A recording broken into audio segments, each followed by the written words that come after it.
Hey guys, welcome back to the channel. I have another interesting video. This time working on a 2010 Ford Mustang GT PCM. This was sent to me by Elm Automotive in Florida. Terry, this is your computer. Well, this is his customer's computer.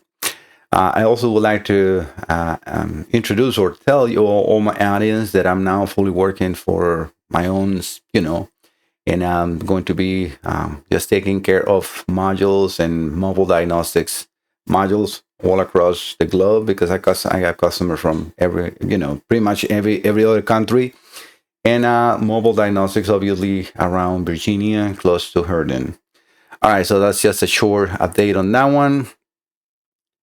Let me just take you over to my screen. Give me just 1 second. Let me just show you I have the computer ready connected in here, but it's not power on. So I'm going to give you first. If you have any computers that you need to send for repairs, just look for Mike Salazar Diagnostics. Yeah, my name is spelled M-A-I-C. Perfect timing for that to show up, right? Mike Salazar Diagnostics. You got my shipping address in here. This is the address you need to ship the components. This white box, if you click in there, will download a Word document for you to fill and sign. And the black box is, as it says in there, click here to emails.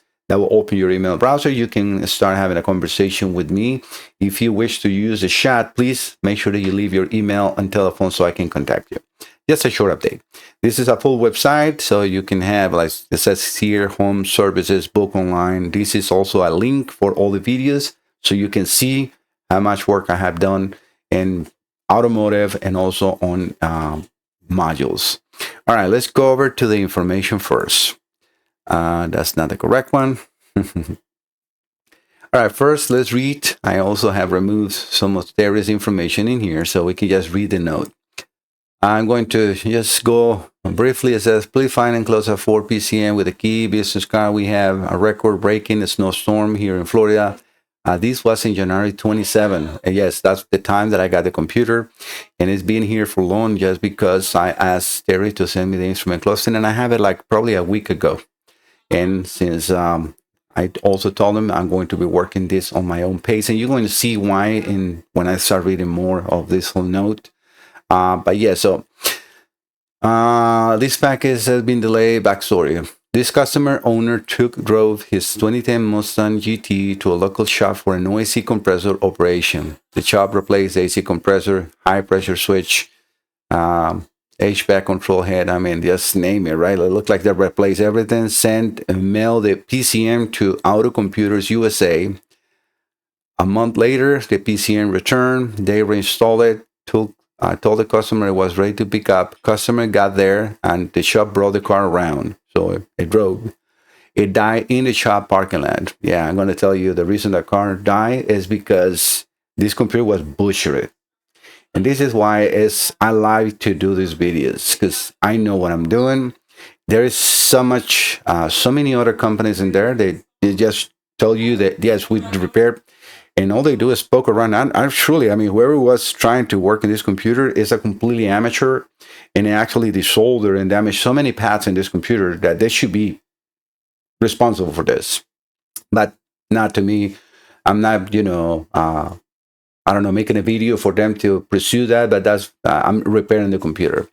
All right, so they restore a customer. It died in the shop parking lot, will not restart.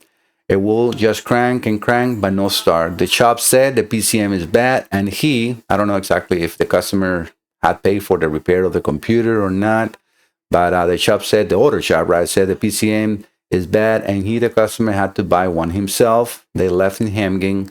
Long story short, I scanned it, used it for IDS, no communication to PCM. I tried to find another PCM, and they're really expensive. They're no longer available by the dealer, as he is stating in here, and they can go up to $5,000. I'm not sure why it's so expensive, but they are selling it for that much. I hope that you can fix this for my new customer. Thank you. If you have any questions, please do not hesitate to contact me. Best regards, Terry Elm. And I have done previous repairs for him. So this is a picture of the module. You can see the numbers in here.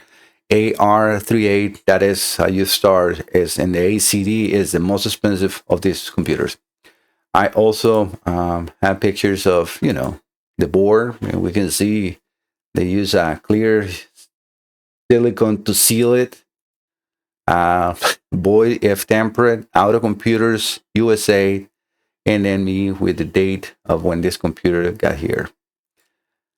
This is just the way it was, and I'm going to show you here. I mean, what is all this in here? I mean, they were poking here, here, here, here, here, and this is just on this side of the board. The other side of the board is even worse. See, and they had like, I mean, they were scraping things out. I don't know, maybe looking for a signal. They cross-threaded these bolts in here. And they just put the board back in there with no thermal paste, nothing. I just, slam it together, stand it back. How much they charge? Probably they didn't charge, because I don't know. I don't have that history, right? All I'm reading is what I have in here. I'm not sure if Auto Computers USA said, sorry, this computer is not repairable or not. So that is, I am out of that history, right? Or that story. All right, so this is just more pictures. This is for you guys to see how I have this connected in here. This is today. So because it's going to be very hard for you guys to see this from the distance. So all I want you to see is the cluster. This is his cluster. And I have the key and reader with the transceiver right behind me. But in this area, when I'm moving that white hand, is the anti-theft light, which is a car with a lock. If that light blinks, that means there is no anti-theft being read, or the computer will not be allowed to start. But we will be able to see all this in a second. All right, so that is pretty much all the information. I have actually even the scanner read after I repair, because that was the only way for me to actually fix this computer.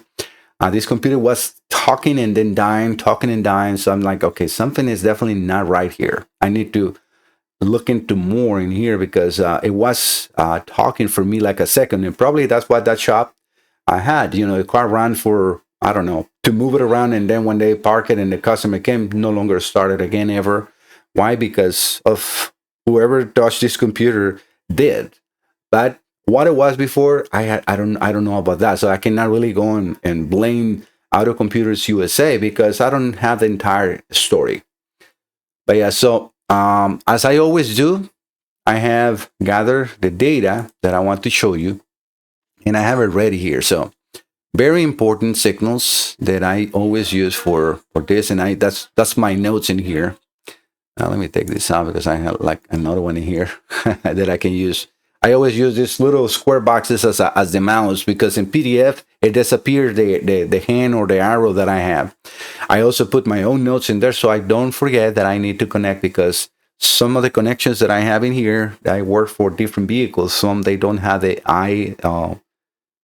ISPR signal, which is just an ignition feed, and they don't use that, so I have it separate. But in this vehicle, and that's what I always download the wire diagrams. This is a specific with the V number for information for Terry's computer. All right, so what this computer needs to work or to talk, we need in pin 45, and this is all in connector C175B. If we go here, I want to show you that I have marked the computer as T, V, and E. T for transmission, B for body, and E for engine. That's the way the Ford has done and for a very long time. So connector B is in the center. All right, so let's almost hitting that one out. All right, so we need keep alive power. That's what this KA power means, keep alive power. We need to have a constant battery voltage all the time. That has to be there. We need to have all these grounds in here, right? All in connector 175B.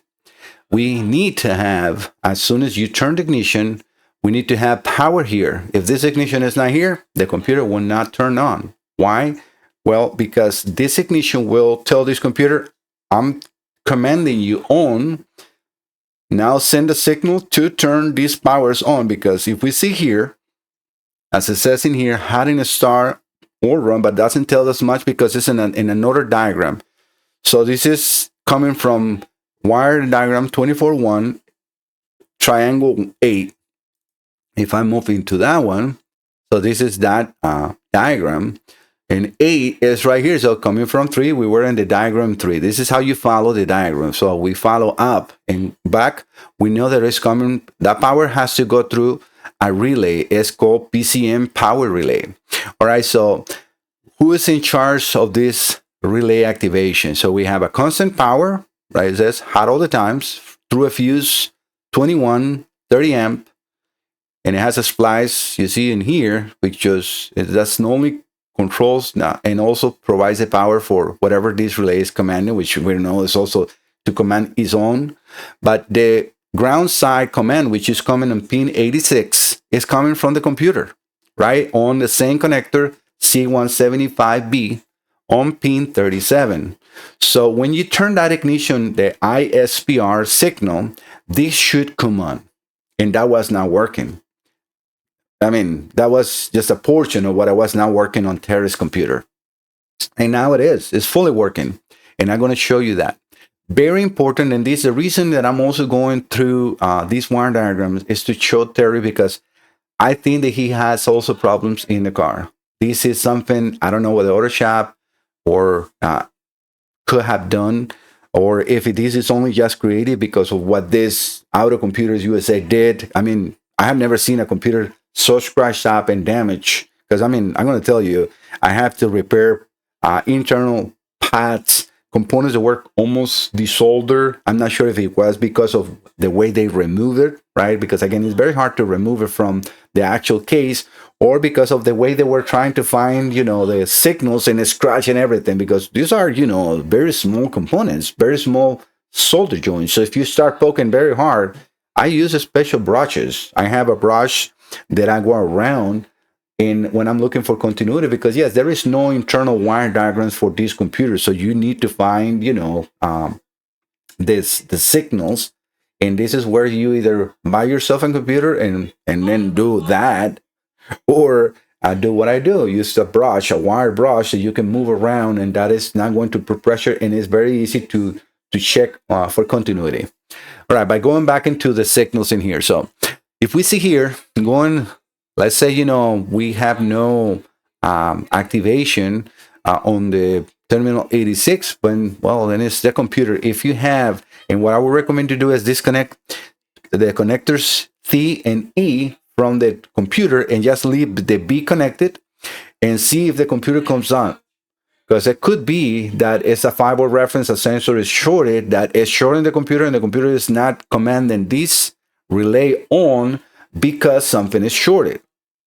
On the other hand, if we go back to this first diagram, we can see that powers and grounds are just all we have here, right? So, and I have actually that connector. So let me just check PCM connector pinouts right here. So this is also original from Ford. So we can scroll down and you can see, we got accelerator pedal position sensors and so on. They are here. So you're going to have, even if you unplug, again, let me make this bigger.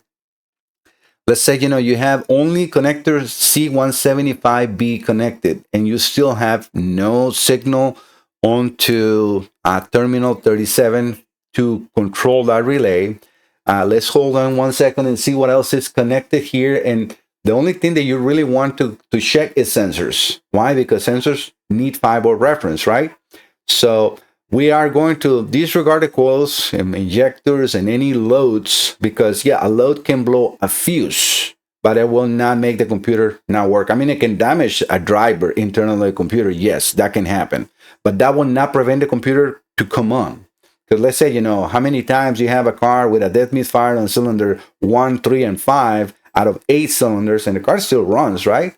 Why? Because those are outputs. Sensors, in the other hands, when a sensor shorts the 5-volt reference, if that computer has only one 5-volt reference, which in this computer, that's exactly the situation, even though you have 4 wires going out of the computer, they're actually interconnected internally on the voltage regulator. If any of those signals is shorted and it shorts the voltage regulator, that would shut down the computer. Why? Because that voltage regulator also provides power to the microprocessor, to the flash memory, and so on. You see what I'm going to? So even though this is a wire diagram in a very automotive car, I'm going in depth a little more also to explain how this works in the vehicle, because this is for technicians and people that like to work in their own car, for Terry to do more checks in there. So again, we need to go then into this connector and see that we have, the transducer for the fuel, for the tank pressures. Tank pressure. We have accelerator pedal 1 and 2, but those are signals, right? As long as they're signals, not really that important, because all we're looking for is for the actual 5-volt reference. Ground. Let me just see. Accelerator pedal position sensor 2. I'm just going to go. We got the CAN bus in there for sure, and that can also be. Make sure the CAN bus is not shorted, right? AC pressure transducer. Okay, that is one of his problems, right? Switch transmission control overdrive. I don't think that's. I will have to see if that is a 5 volts or so. Sorry, guys, my eyes are weird in this morning. I can see like something in. It's almost like an image that I can see through my eyes, and sometimes it's there. It's very, very, very, almost like a lightning. It's aging. Very, very common thing. Years of working as a mechanic paying off. That's why, when it's enough time, sometimes a decision is made by you or by somebody else, but just follow your guts, your inner God voice telling you, just move on and do into your own thing, relax your body and enjoy life. It's not about just money. All right, so it looks like we don't have a 5-volt reference. So I will suggest, like me, to be on the safe side in here, I will disconnect that accelerator pedal. I will disconnect the AC pressure switch, and anything that needs to be unplugged in here. Sometimes you need to either go and unplug the sensor and measure from the, and this is what I would do. I would disconnect that connector, go over to the sensor and measure continuity, and also continuity to ground and continuity to power with the connector disconnected from the sensor and from the computer. If none of them is present, then you can plug it back in, leave the sensors unplugged, and then recheck. Okay, well, let's say, we unplug the accelerator pedal sensor or the pressure switch for the air conditioning, and now, boom, now we have power on 35 and 36. Well, then what? You just found the problem in the car. Fix that, because that will prevent your car from starting. All right, so I'm trying to, show you briefly everything that I need to also explain to Theory, because if we see here, and this is the other wire diagram that I want to show you, because this is where you need to go and read, because it's when you see something like this that says, like in here, splice 123, you need to see what else is connected in here, because this is an error from the dealers.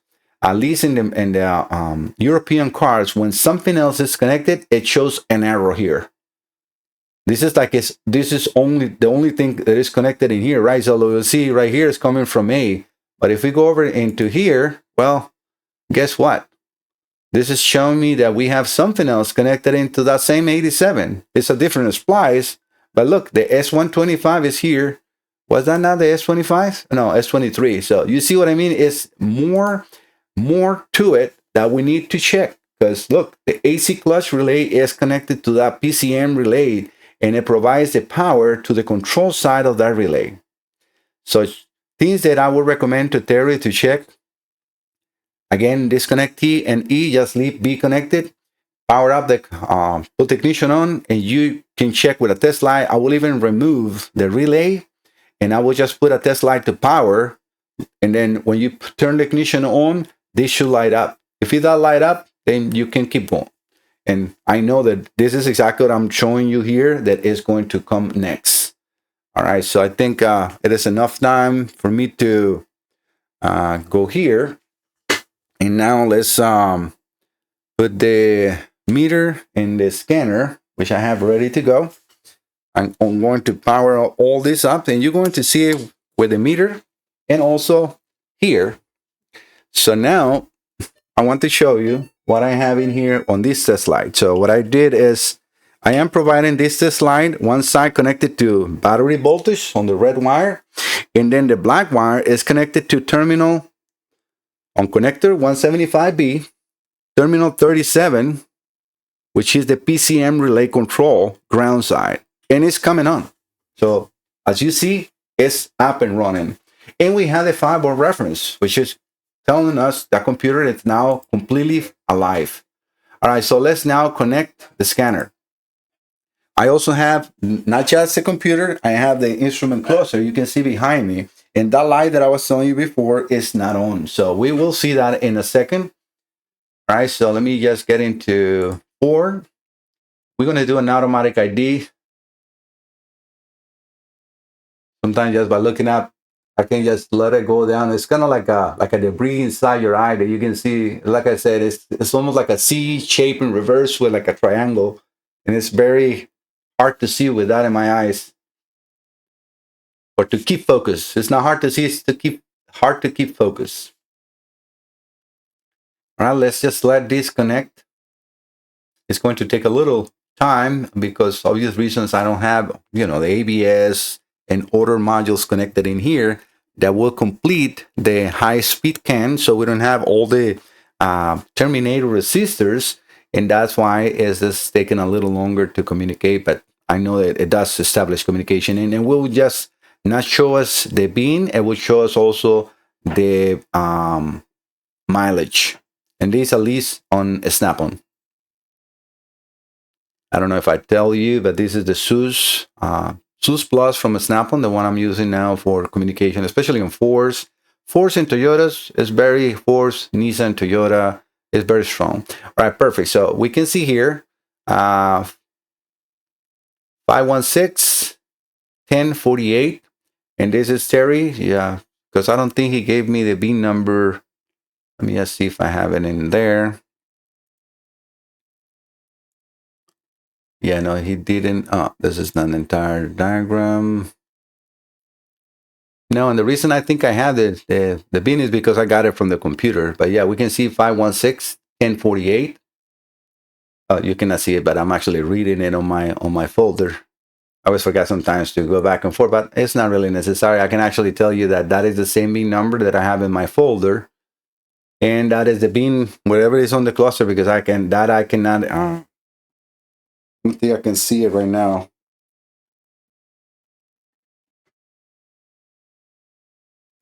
Because it's nothing connected to the cluster except for powers and grounds and communication. But yeah, let's keep going in here. So, all right, so let's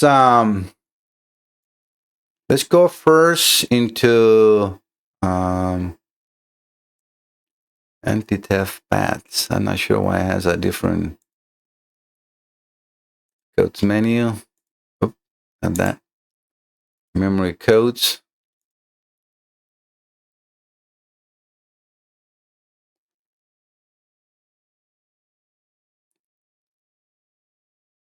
Plus communication with ECM. All right, we need to erase these fault codes because obviously by connecting and disconnecting the computer completely from battery is going to show that, and also the instrument cluster, right? So let's read memory codes again. And this is doing a self-test. All right, so this is what we have in here. So the lost communication with compass module. You see, as soon as now we have the keep alive power and we have everything in there, there's no longer a problem. All that erratic key and everything is why, because we killed the complete battery, right? In the car, that would never happen, right? Unless the battery dies, but that's not normal. All right, so let's see if we can read the data. Because you can enter here, or you can enter the instrument cluster. They should give you the same hits.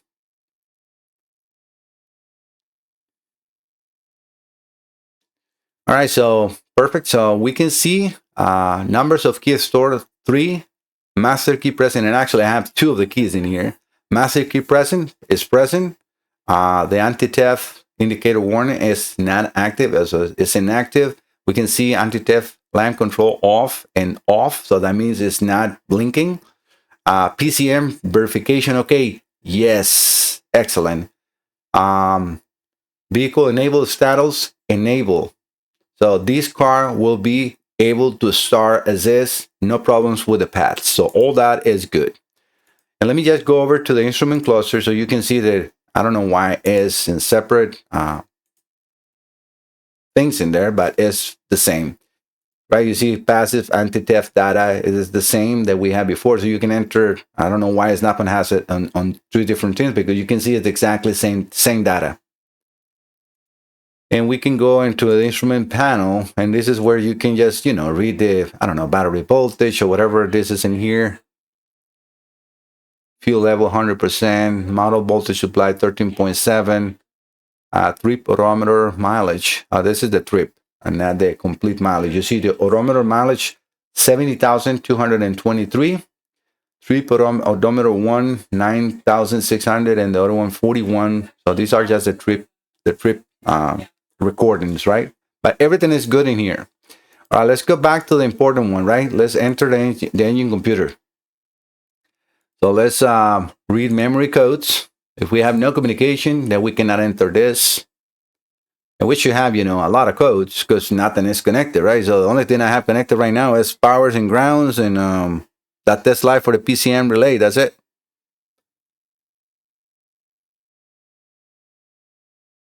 But yeah, this is, look, it's no anti-theft, not like, because if I would have disconnect right now the cluster, it will says start not enabled by paths, and it will tell you in the computer. And I had it. That's what I recommend him to get me the cluster. I said, I need to, I have the computer here, but I need to have the instrument cluster enabled to completely check. I don't want to send, and it's like, oh, it's not happening. I cannot start, because then I have to go back and forth and back and forth. I'd rather wait. They have been waiting for a very long time, so, and they make me wait too. Now I want to make this whole video once and for all, right? But yeah, as you can see, nothing, no problems in here as far as communication. Let me take this call. I'll be right back. Yeah, total waste of time. Spam. I have this company, Auto Loan or something like that. I mean, they change numbers. Like, I mean, I have probably 200 different numbers. Still keep calling. All right, so we're going to disregard the codes. We're going to go over to data display. And we're going to continue because we want to make sure that we can read data on the computer. So let's go over to relays and switches, which is one that we can actually see. Like battery voltage and so on, because that's the only one probably that we are going to be able, but we can see reference voltage of 5 volts, which we can see on that, meter that we have it, no problem. I'm going to put that one in a graph mode, and I'm going to increase the voltage as I normally do. Well, I'm going to actually decrease it first, and we can see that graph. I'm going to go 2 volts down, and I'm going to go now up and up to where I was. And I want you also to see how even dropping the voltage down to 11.6, the 5 volt reference was nice and steady. That's where capacitors, internal capacitors, and so take place. So those are like internal batteries for a module, right? They store the voltage so you can have a clean 5 volt reference, a clean 3.5, a clean 2.6 for the internals on the computers, right? So that's very important. But yes, we can see that we have no problems communicating wise onto these computer. Everything is looking good. So Terry, I have very good news for you. All right, so what I want to do is I'm going to disconnect. So now I'm going to do this one more time, and I'm going to, just in this case, I'm going to just power off like normally. You can see how the test light went off. We got no 5 volt reference, but I have the battery voltage still applied to the cluster and to the computer. And the cluster is actually on because I didn't leave ignition. Let me just show you that. Yeah, you can see from the distance, the cluster is sorry, take my hands off. The cluster is on, and that's because I didn't put any ignitions on. I'm just powering on with the switch as I turn it on.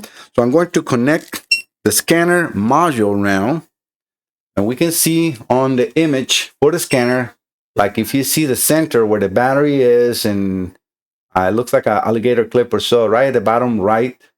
That is a scan module in the center. It's not showing because I unplugged it, right? I want to plug it back in just like this, because this is like you turning the scanner off and on to see if it does the auto connect. All right, now it got connected. We can see right here it got connected. Now let's do a scanner. No, I didn't do the auto ID. It has to be as soon as you power off the scanner. All right, so the ignition is off. I forgot to turn the ignition on. Well, doesn't matter. So we're going to do once again automatic ID.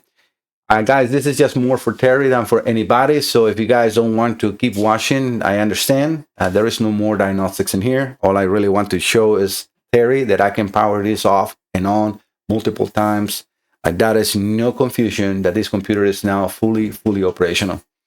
And I'm going to put it back into the case carefully, fix that thread that whoever destroyed this board did damage, and then send this back to him after, obviously, I collect payment. But yeah, everything is good. So guys, thank you so much. If you're stopping here to visit the channel, don't forget to subscribe. And for those that want to stay, that's what all I'm going to do is just powering the computer off. I'm going to snap the video and then put it back into the case with thermal compound. So in the meantime, this is connecting. Let me just show you what I'm talking about.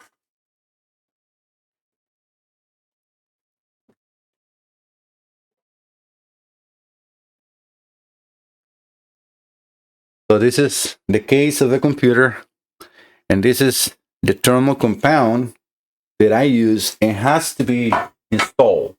Why? Because all these components in here, they have a heat sink, which is a ground pad, and that if it's not attached to the case, it's going to heat up and it's going to get damaged. All right, so we can see how the mileage is the same, how the pin is the same. We're going to enter the engine. We're going to disregard the rest because we already saw that. And I'm going to go over to here just one more time. We can see how quick now the scanner is communicating. Now they actually auto ID the vehicle. And we're going to go over to the battery voltage, which is right here. And we're going to do the same thing. We're going to go down. Sorry, I went up. I'm going to go down. And then up. And we can see how the scanner is reading perfectly. So no problems on communication. Everything is now good to go. All right, guys, let me stop the video and I'll be right back, putting this computer back in the case and retest, because I want to make sure that nothing is left untested when it's completely together. All right, guys, I got the computer back together. I even put my stickers on it.